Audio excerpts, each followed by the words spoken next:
Welcome to Daily Armor. Our verse today will be found in the book of Isaiah, chapter number 40, and we'll be looking at verse 26.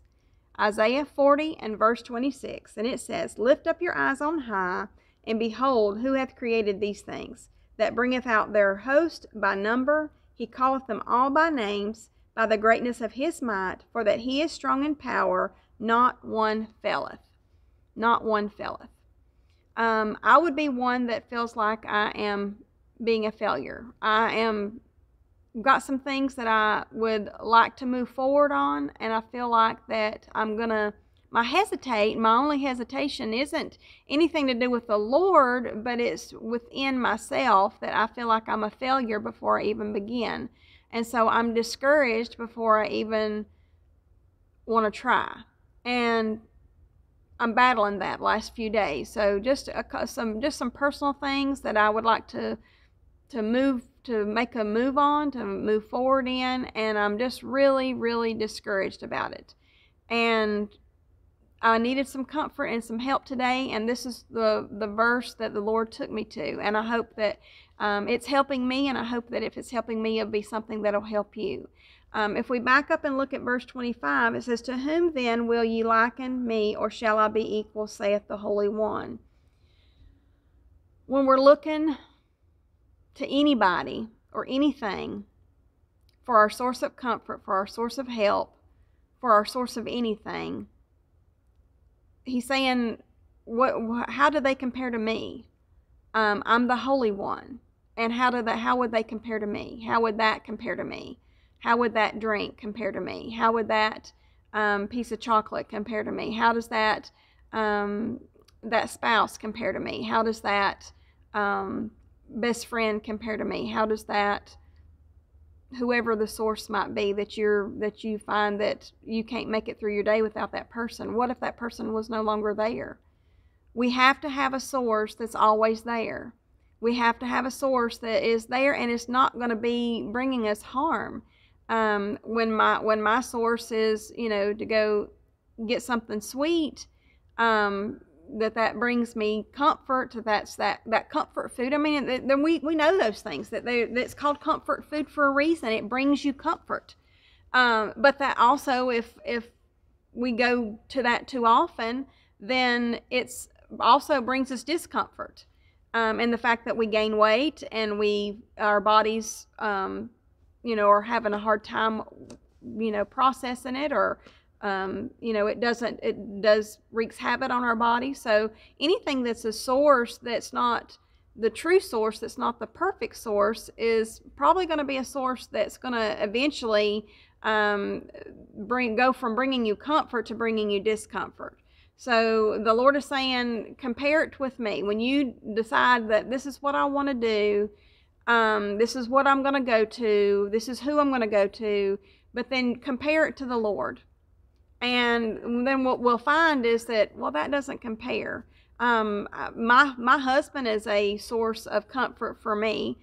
He is somebody that would be my go-to person, that when I'm having a bad day, when I'm discouraged, he seems to know what I need, have the right things to say, the right things that he does. He'll take me for a drive or whatever. And but at the same time, I have written him out text and have never sent them.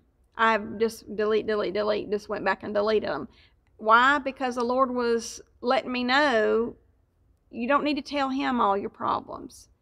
He's got his own things he's having to deal with, but you can come to me. So the Lord is keep leading me right back to him, and that's what these verses are doing here in the Isaiah chapter 40. It's that no matter what the pull is, that our true source that's really going to help us is nobody and nothing but the Lord himself.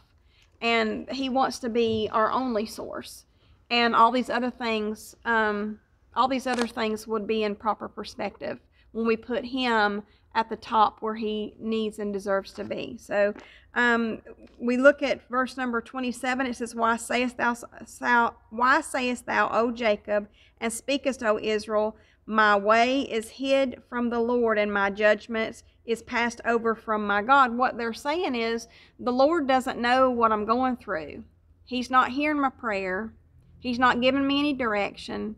He's not helping me through what's going on. That it's left his mind. He's got more important things going on, and what I'm going through, he's not aware of. The Lord's saying there's nothing that he's not aware of, that he knows everything, and he has it all in control. And just because that we're not, that we're discouraged in the midst of it, doesn't mean that he doesn't know about it, and doesn't mean that he's not presently, actively working in the midst of it. That he's holding us together. He's keeping us from falling completely apart, and that is just us being discouraged. Even Isaiah was discouraged when he was writing this, but through writing this, through these words, he received comfort in the midst of it. So if we look at verse 28, hast thou not known, hast thou not heard, that the everlasting God, the Lord, the creator of the ends of the earth, fainteth not, neither is weary, there is no searching of his understanding. We know this. These are things that we know. We know that God is all-powerful. We know that he knows everything there is to know. And we need to be reminded of that sometimes. And that's what I need to be reminded of today. That just put things in better perspective for me. Hast thou not known, hast thou not heard, that the everlasting God, he's always going to be here. No matter who it is in your life, they may not always be here. They may not can always come to your aid. They may be busy doing something else. They may be in the midst of some other situation in their life, and they can't come to your aid. What are you going to do if that person that you go to all the time can't come to your aid? You have to go to the Lord, and he wants to be that first place that we go, not the last place that we go. So he's saying, have you not heard? Do you not know? Do you not remember? I'm the everlasting God. So we need to be reminded of that. Verse 29 says, he giveth power to the faint, and to them that have no might he increases strength. So when we're feeling weak, when we're feeling weary, when we're discouraged, he's not just out there not paying us no attention. He knows just exactly when to come in and help us.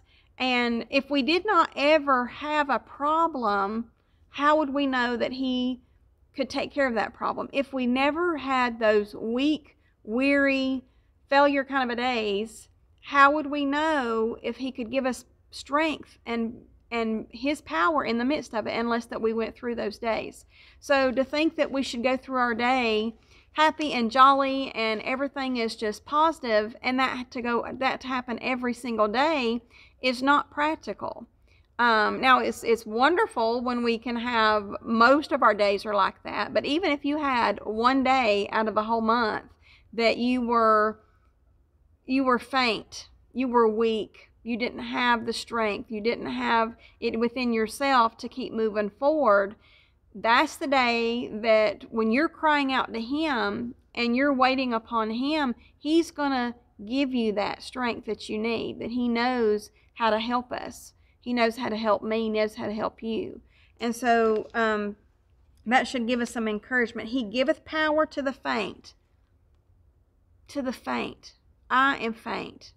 And through this scripture, he is really, really encouraging me and helping me.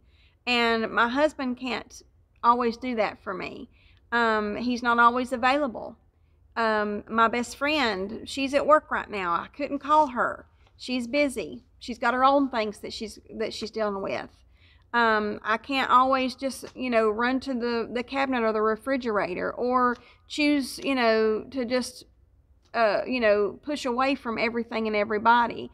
That's not a good place either. So the Lord is saying he will give me power when I'm faint. He will give me strength. And he's going to do that for you as well. He hears and he knows what we're going through. Verse number 30 says, even the youth shall faint and be weary, and the young men shall utterly fall. So even when we think, well, it wouldn't be like this if I was younger. Well, first of all, even when you were younger, you had bad days. Even when you were younger, that there's things that you did that you were a failure and that you fail and that you had to be picked back up and corrected and then, sent back on your way on your task. So even when I was younger, and I would say that when I was younger, that I had way more failure in my life than, than maybe that I do now. And by no means am I have I arrived and without failure, because it happens all the time. But when I was younger and my strength was stronger, when I was stronger, and I felt like that there was just nothing that I couldn't do, my source, that was me looking within, and me using my youth as my source of strength. So even in those times, I failed, and I fell flat on my face so many times. So we can't say that age is a factor. The Lord is saying even the young ones have times of weakness, even the young ones fail and fall. So no matter what age we're at, we're gonna have those times when we're weak and we're weary and we're just having a bad, rough day. And we can't go to those earthly sources, no matter what or who that it might be, but we can go to Him. And He says when we are weak, when we are weary, He's going to give us strength and He's going to give us power. So verse number 31 will be where we end. It says, "But they that wait upon the Lord shall renew their strength. They shall mount up with wings as eagles. They shall run and not be weary. They shall walk and not faint." They that wait on the Lord, don't you agree? That's the hard part, is waiting on the Lord. I think that sometimes in our waiting, that's when we get discouraged, is because we're waiting and we're ready for that next step, or we think we are. But He's saying, no, just a little bit longer. You think you're there and you're not quite there. Just a little bit longer. And I know you're weak and you're weary, but I'm going to give you strength today because it's not quite time. But He says there's a reward. There is, you're going to find what we need once we wait. And what we're waiting on is for the Lord to give us the strength, the comfort, the next step, the direction, whatever it is that we need in our life. And we don't always know. Our heart is desperately wicked and deceitful above all things. Who can know it? God. And that's something that I just go to all the time, that I remind myself that I don't know what I need. I don't know what that I should do in a particular situation all the time. But when I wait upon the Lord, wait on Him, that's the hardest thing to do. It's so much easier just to go ahead and do something and just try it and see if it works. And we're going to find out time and time again that, no, that didn't work. No, that didn't work. No, that didn't work. Or it maybe only worked for a few seconds, but it didn't work for the long haul. It's not going to be what truly is going to help us. If you think about what the Israelites were going through here, they were going to be in Babylonian captivity, and the Lord was going to use being in captivity to actually strengthen them, to get them away from those other sources that they were looking to, other gods, little idols that they had made, that they were wanting to pray to that source and look to that source. And He's saying, what are they? They're nothing compared to me. I'm the everlasting Father. I'm the one that has all the power. I'm the one that created all this stuff. I'm your only and true source. And so He's going to use captivity as a source of strength in their life. So they're going to come back to Him. They're going to be forced to have to only look to Him because of the what's going to be going on in their lives. And so when we say that the Lord doesn't know what I'm going through, the Lord doesn't know what I'm going through, and right now in my time of waiting, and I'm being impatient and I'm struggling during the waiting process, that He's saying, but it's for your good. I have a purpose. And those that wait, it says, but verse 31, but they that wait upon the Lord shall renew their strength. Shall renew their strength. They shall mount up with wings as eagles. If you've seen an eagle live, we see them at our place from time to time. I remember it's probably been about a year ago. For some reason, there were 3 eagles on the ground out in the field. And Todd, he just stopped the car. We just watched them. We didn't get nowhere near them. We didn't want to disturb them, but we just watched them, have no idea what they were doing out there. And then finally we went on to the house, and we went back out later and they were gone. But we have seen them flying around out, on and near our property, several times since we've lived where we live. And they are so beautiful. And you just see the muscle and the strength, and the width of their wingspan. I mean, it's just immense. It's just a powerful, and a sight to behold. And it says that they shall mount up with wings. Who's they? Those of us who are waiting on the Lord. That when it happens, we're going to be like that eagle, and the strength we're going to know that it's not our strength, but it's he's giving us that strength. He's giving us that help. He's making us stronger in the midst of our whatever that is we're going through, in the midst of our captivity, in the midst of our waiting. He is going to be giving us this kind of strength. They shall run and not be weary. So if you've got a job to do, the Lord has a job for you to do, and it's going to be a tiresome job. It's going to be something that's going to, you're running. And when you're running, you're going to get tired and you're going to get weary. But the Lord is saying, in the midst of all your running, you're running around and trying to get all this accomplished. In the midst of you feeling overwhelmed, it says, and not be weary. That He's going to give you strength whenever it's just so busy you can't even comprehend how you're going to get through the day. He's going to say, I'm gonna help you, and you're not going to be weary on those days. And they shall walk and not faint. So when you've got some task and that walking, you've just got to be consistent. Just keep walking. Just keep walking. Then He says that, and not faint. That's what He's going to do. We're not going to do that within ourselves, but that's what He's going to do for us. What do we have to do? We have to wait. I hope that's helped you today like it's helped me, and I look forward to seeing you again soon.